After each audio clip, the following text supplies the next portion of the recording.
রাজস্থানের এক বেসরকারি সংস্থার উদ্যোগে বিনামূল্যে আম চাষিদের মধ্যে আমের চারা বিতরণ করা হলো মালদায়।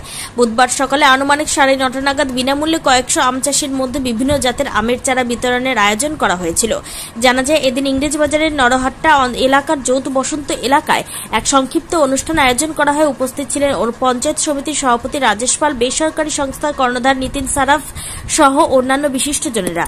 আজকে আমাদের রাজস্থানের জয়পুর থেকে আমাদের সারাফ লুম্বার্স প্রাইভেট লিমিটেডের পক্ষ থেকে আমাদের এই নহাট্টা অঞ্চলে আমাদের প্রকাশদা, আমাদের আনোয়ারদার উদ্যোগে এইখানে আমাদের যে আম চাষিরা রয়েছেন তাদের মধ্যে আমাদের বিভিন্ন রকমের আম চারা আজকে বিতরণ করা হলো।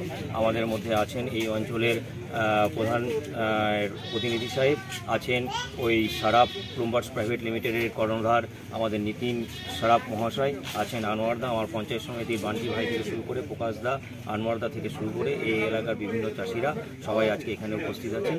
তাদের মধ্যে এই কোম্পানির তরফ থেকে আজকে বেশ কিছু আম চারা তুলে দেওয়া হবে। Bureau Report, News for Bengal. This channel does not promote or encourage any illegal activities. All contents provided by this channel is meant for educational purpose only.